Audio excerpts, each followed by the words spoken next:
Portréty. Rozhovory s tými a o tých, o ktorých je dobré vedieť. Meno konštruktéra Zdena Metzgera poznajú najmä odborníci z motocyklovej oblasti. Ale keď poviem motorka Pionier, myslím si, že každý si vie predstaviť dvojkolesovú ikonu socializmu. Ešte neraz aj teraz sa objaví na slovenských cestách.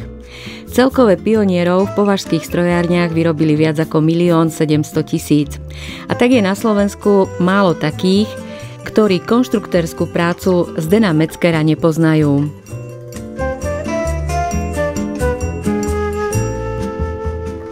Stretli sme sa v Považskej Bystrici, kde má Zdeno Metzger aj ukážky z radov motocyklov, skútrov a mopedov z produkcie považských strojární. Za rysovacou doskou začínal v roku 1957. Ako samostatný konštruktér však začal pracovať o 8 rokov neskôr. Motocyklová láska sa však začala ešte predtým.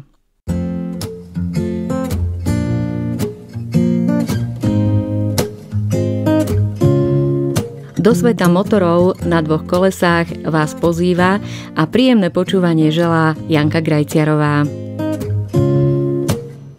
Pamätáte si aj ten prvý moment, keď ste si sadli na motorku ako chlapec? Bol to samozrejme Pionier. Fabrika nepoužívala tento výraz ľudový. My sme ho volali ľahký motocykel. Bol to on, samozrejme. S bratom sme sa delili. V jednom kuse nám chýbal benzín, pochopiteľne. Viem, že potom ste si kúpili skúter Tatran, aby ste mohli manželku odviesť, keď ste sa oženili. Vy ste sa narodili počas druhej svetovej vojny v roku 1941. Už ako 18-roční ste nastúpili do považských strojární.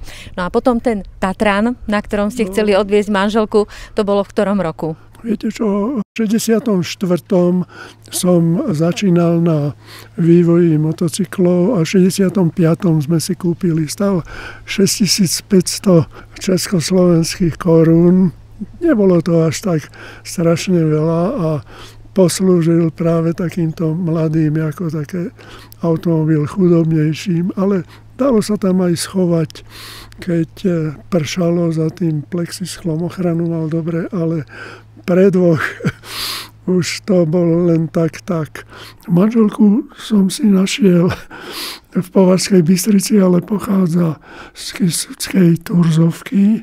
Bola sestrou výtvarníka Ondreja Zimku a švagrinou herečky Milky Zimkovej.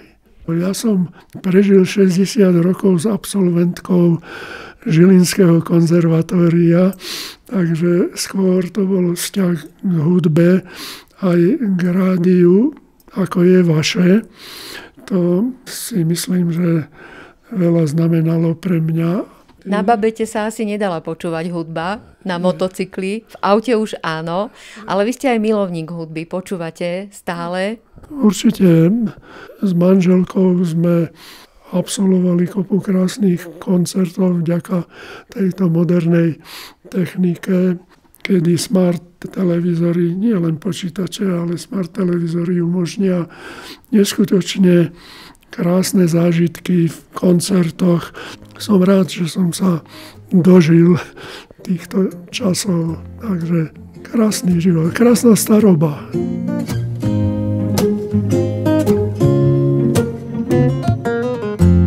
A čo môže byť pre konštruktéra krajšie ako to, keď si sadne na motocykel, na ktorého návrhu sa podieľal? Zdeno Metzger, ktorý pracoval viac ako 3 desaťročia v považských strojárniach ako samostatný konštruktér motorár, takéto šťastie mal. Teda zažili sme to šťastie voči mladšej generácii dnes, že u nás sa vyvíjalo.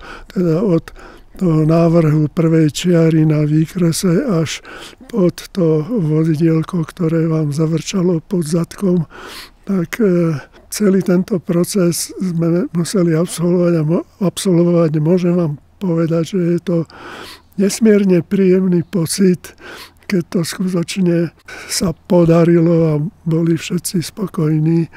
že je na svete niečo nové, krásne. Dokonca na to sme mali výtvarníkov, ktorí sa starali o dizajn, lebo bez neho sa nedalo dobre predať. Skúšobňa odviedla treba svoju prácu, zachránila životy mnohých zákazníkov, čo už dnes nevidím. Montujú bicykle kdekade, keď som sa pýtal, že kto im to skúša, poskladajú a zákazník vyskúša. U nás sa to vtedy poctivejšie robilo.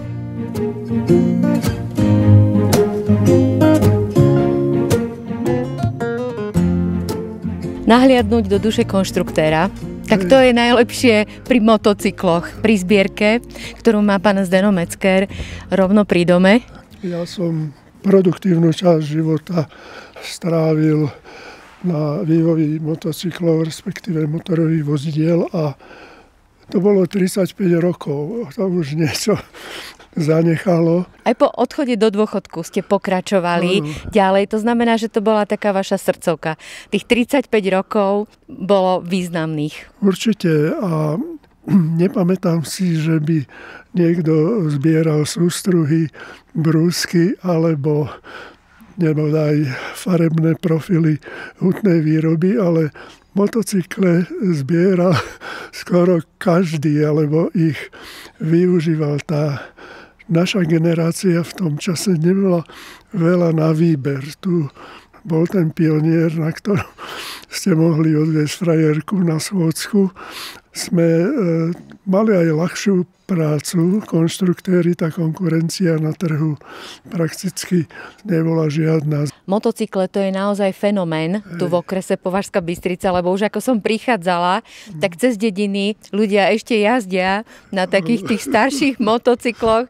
Bolo to veľmi zaujímavé. Nás to osobne teší a možno by ste boli prekvapení, že okrem veteránov, teda zberateľov, renovátorov, existuje športová disciplína dnes, kde vám 12 hodín sa naháňajú na babetách, na takých motokárových tratiach. Je to seriál družstiev, máte tam 40 družstiev do 7 jazdcov to môže byť. Je to recesia. Pre vás je to veľmi známa vec, pretože také jazdenie na babete, to chcelo aj zručnosti, vedieť to. A keď hovoríte, že 12 hodín, tak to je 12 hodín sústredenia. Ako by ste vy popísali takú tú jazdu na babete? Lebo je to aj taký posed, že človek by mal byť v podstate vystretý. Kde ste vy najďalej boli? Koľko kilometrov ste prešli na takomto motocykli mestskom? No, na motocykli samotnom som sa nevydal ďalej, jak bola naša republika, ale my sme pochodili s motocyklami súťažnými, kde som teda zohral určitú úlohu. Trebárs 6-denná na Elbe, v rakúskom Zeltwegu, v Moskve sme boli s motokárami, tam sme vyhrali súťaž národov. Motocyklové súťaže, dnes sa to volá enduro, tak Československo tam veľa znamenalo.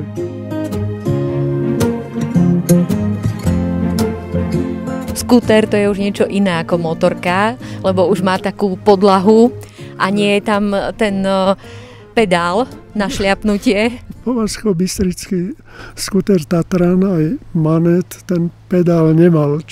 Strakonický skúter ČZ sa štartoval nohou, ale my sme vyšli vlastne prvý v Československu s Dynamo štartérom, teda na kľúčik, ako už to vidíte dnes. A okrem toho náš skúter mal aj smerové svetlá, čo bola rarita tedy v Československu.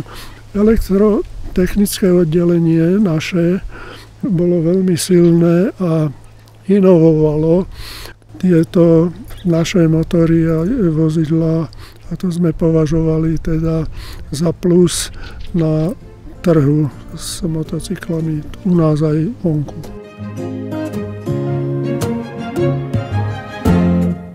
Považské strojárne mali predtým múzeum v časti Orlovej. V Považskej Bystrici to už bohužiaľ zaniklo. Neboli prostriedky na to, aby sa financovalo. Ale pán Zdeno Metzger má také malé rodinné múzeum, môžeme povedať, do ktorého práve vchádzame. Tak to sú už také veterány, ktoré občas vyvetráte.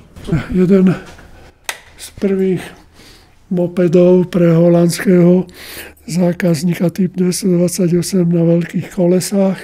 Potom je úspešná 207 na menších kolách. Boli zaujímavé tým, že mali bezkontaktné polovodičové zapaľovania, čo bola rarita. V tým časoch to nemali ani auta u nás. Prvý moped na svete bola kedy s tranzistorovým a neskôršie s tyristorovým zapalovaním. Tu vedľa taký mini motocykel Javamatic. Tu sme vyvíjali motor, vlastne, ktorý skončil automatickou dvojstupňovou prevodovkou na type M210. Úspešným, ten sa robil až dokonca v Kolárove. To bola rarita zasa. SK90 Cross Trail Roadster, to je roadster v cestovnom prevedení, tak to je to dielo, ktoré zamútilo vodu na našom aj americkom trhu. Považské strojárne majú aj niekoľko svetových prvenstiev, čo sa týka motocyklov, jednostopových vozidiel. Na ktorých ste sa podieľali vy, Zdeno Metzger? Toto je automatická dvojstupňová prevodovka, teda na nej som prežil od 83. už bola v sérii až do roku 2000, ale robilo sa na motore už tam sa skúšalo kopu typov, aby sme nekopírovali zahraničie, tak nakoniec vznikol skutočne originálny systém. Automatická prevodovka, však to je v autách až teraz. To znamená, že automatická prevodovka bola skôr na motocykloch ako v autách? No, Amerika jazdila na automatikách už dávno, to len Európa považovala toto za drahú raritu v automobiloch. Tak toto je, na čom ste sa najviac natrápili, na automatickej prevodovke. A čo vám to dalo v súkromnom živote, v osobnom? A takéto riešenie problémov konštrukčných. Keď prišla nejaká starosť alebo problém, tak ste si povedali, v pohode to opravíme. Viete čo, skôr iné. V tom súkromnom živote ma to naučilo, že never ničomu, ani to, čo je v knihách napísané, všetko sa muselo vyskúšať, overiť, spočítať na novo. Som prekvapený, jak ľudia dôverujú konštrukciám na diaľnici 130 km ako nič. Pneumatiky nám búchali, sa nám roztrhli volakedy na autách. Sme mali skúsenosti, zadrelo sa, niečo sa ulomilo. Takže neverte technike, to ma život naučil. Neverte technike, ale v tom prípade by človek naozaj ani nesadol do auta. No, tá skúšovňa určite a potom disciplína a tiež musia byť šikovní konštruktéri. Najlepší je taký, čo sám aj jazdí a si to overí. Dobre sú firmy, trebárs, ktoré vyrábajú športové motocykle výkonné, kde šéfom firmy je bývalý jazdec, športovec. Ten sa v tom vyzná.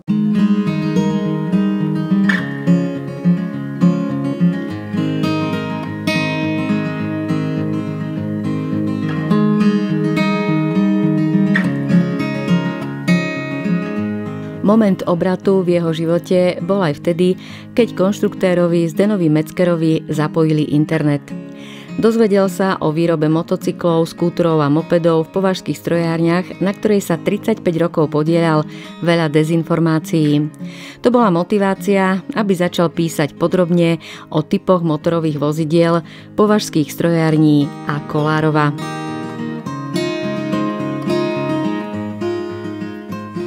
Po odchode do dôchodku v roku 2000 sa tak pustil najmä do knižnej, prednáškovej a zberateľskej činnosti. Na začiatku archívu Zdena Meckera však bol jeden rodinný darček. Napísaniu kníh ma vyprovokovala vlastne hrubá kniha anglického autora Encyklopédia motocyklov, ktorú dostal vnúk pod stromček. A tam som o považských strojárniach, respektíve o nás našiel zmienku len na 4 riadočky. V Prahe bola doplnená o rôzne ich prototypy, nejaký Votroubek, jeden kus, ale tu miliónová produkcia z považských strojární nebola spomenutá tak, ako by si zaslúžila. Dovtedy som rozdával kamarádom redakcia múzeu informácie na DVD nosičoch. A tých informácií už bolo viac, lebo už sa schylovalo, že kvôli leteckému motoru bude končiť motocyklová výroba a nakoniec sa aj presunuli mopedy do Kolárova. Tak vtedy som cieľene začal zhromažďovať archív, ktorý sa mi mimoriadne hodil pri tej knižnej tvorbe. Som si hovoril, keď to neurobíš dnes ty, tak to je nenávratne stratené. A potom prišiel internet. Zistili ste ďalšie nezrovnalosti? No, tak to bol šok. Okrem teda v tejto technickej oblasti ma teda šokovalo, že ja, ktorý som robil na motore 90-ky SKČ, naraz sme sa museli dožadovať autorstva. Patrioti českí to pripisovali Jave Praha a že to tam bolo vyvinuté. A preto aj začína tá kniha takou zaujímavosťou. Je to, že rozprávka na začiatok. To by ste sa divili, čo tam všeličo bolo popísané, ale zmkli, keď sa vydala kniha, kde to bolo presne popísané.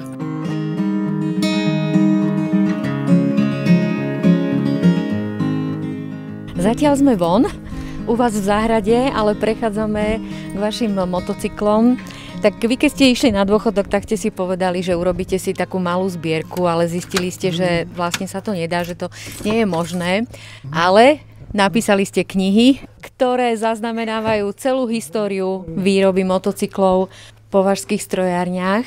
Vy ste začínali ako technológ v považských strojárniach a potom v 60. rokoch ste prešli do konštruktérskej dielne. Konštruktér samotný dorastá tak behom 10 rokov a len niektorí z nich sú také skutočne tvorivé talenty, po ktorých ostane nejaký patent, ktorý sa dostane do výroby. Považské strojárne majú na svojom konte veľa typov motocyklov, ale ktorý je taká vaša srdcovka a ktoré to obdobie z vášho pohľadu považujete za výnimočnú etapu? Najkrajší projekt, na ktorom som sa zúčastnil, bola náhrada Pioniera. Volali sme to Mistral. Mali sme dosť času a využívali sa skúsenosti z motocykla Cross Trail SK90, my sme ho volali a vo svete bol známy napríklad motokovu ako Java 90 a to tiež znamenalo určitú etapu v mojom živote. Ale najkrajší projekt bol práve ten Mistral. To sme boli takí mladí chalani, čo nám tí starší nechali voľnú ruku a tam sme mohli tie skúsenosti z tej 90-ky SKČ uplatniť a zároveň sme boli aj zapojení na zvyšovanie výkonov pre motokári. To je vozidielko, sa to zdá akože nič, ale to chodí 140 aj viac a na nich vyrastali zväčša piloti Formule 1.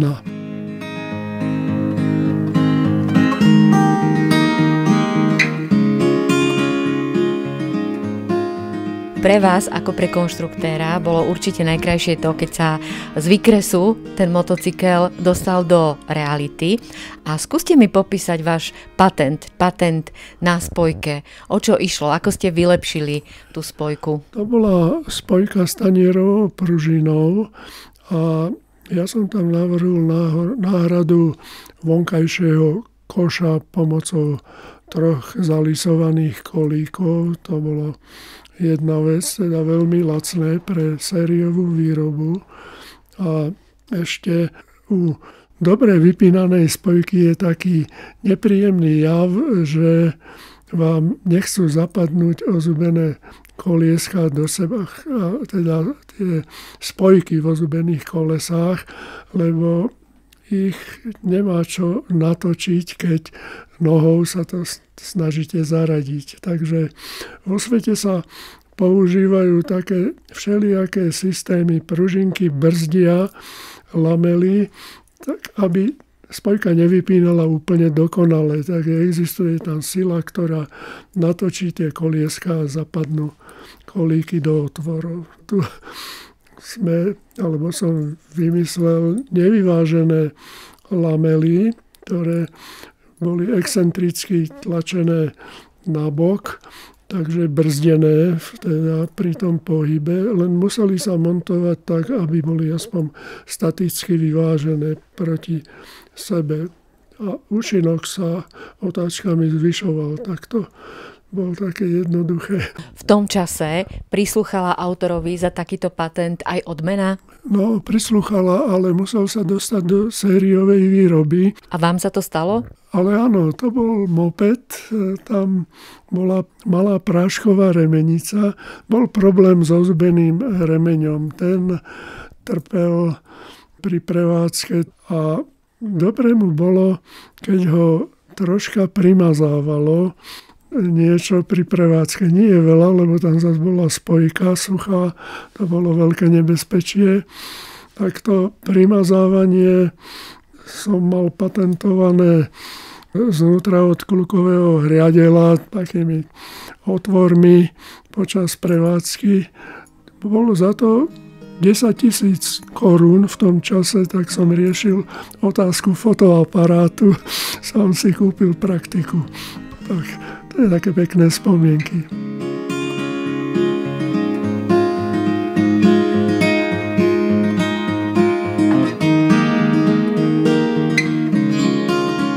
Okrem motocyklového športu ste sa venovali aj lezeniu, ste mi spomínali, turistike. Pozerám sa do vašej knižnice, máte tu knihu Celý život vo forme. To je manželkyné skôr. Aha, vy máte druhú časť. Takto, lyžovať som nelyžoval, mi vadilo, že lyže nemajú brzdy, ale s takým lyžiarom, turistom, Jankom Bednárom, ktorý nám ukazoval motocyklové trate na súťaže, tak s tým som prežil krásne chvíle a ten ma dotiahol aj na lano k lezeniu. Prespal som na zbojničke na stole s horolezeckým lanom pod hlavou, ale bál som sa. Ja sa priznám, že som mal rešpekt, lenže keď už raz k tomu privoniate, tak to máte na celý život do smrti. Takže hory sú moja láska, pokiaľ som ešte vládal. Nedostal som sa do Alp, ani do slovenských, jurských, takže si pozerám cez internet po večeroch. V garáži Zdena Meckera, konštruktéra z Považskej Bystrice, nechýba dielňa, kde jeho syn renovuje motocykle veterány a pravda, že aj malá zbierka niekoľkých typov jednostopových vozidiel, ktoré vyrábali v považských strojárniach. 2,6 milióna vozidiel odišlo z považských strojární a keď to k tomu pripočítame samostatné kolárovo s mopedmi, je to 3,3 milióna, hovorí sa tomu jednostopových motorových vozidiel, presne podľa slovenského právopisu.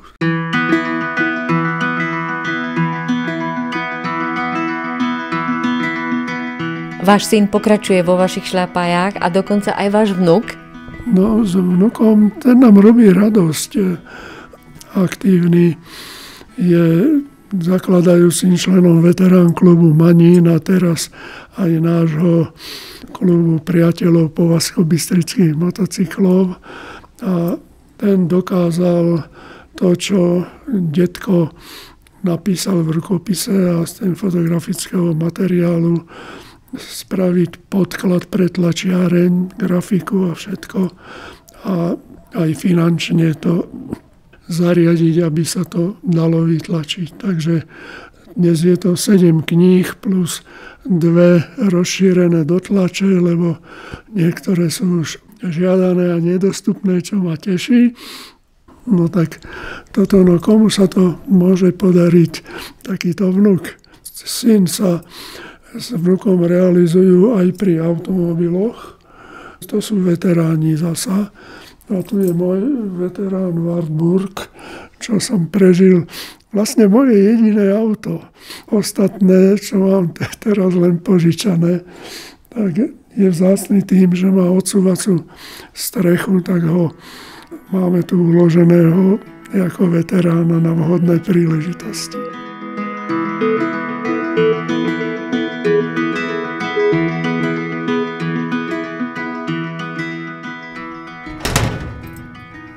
Zatvárame vaše kráľovstvo.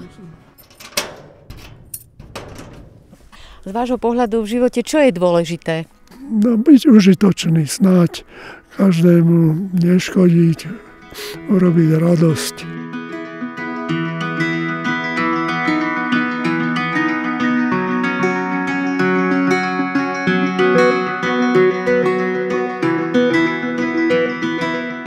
Na svojom konte má konštruktér Zdeno Metzger viacero ocenením.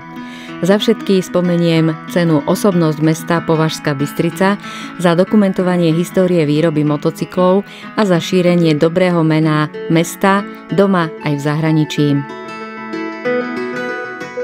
Sympatické je, že aj pre knihy, kde nie je uvedený ako autor, poskytol Zdeno Metzger unikátne fotografie a odborné texty.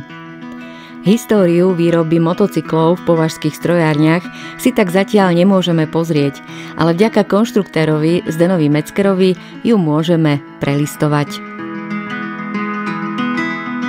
Reláciu pripravila Janka Grajciarová, hudobná spolupráca Miriam Holeková, zvuková, majsterka zvuku Iveta Janáková. Vyrobilo štúdio Slovenskej televízie a rozhlasu v Banskej Bystrici v októbri 2024.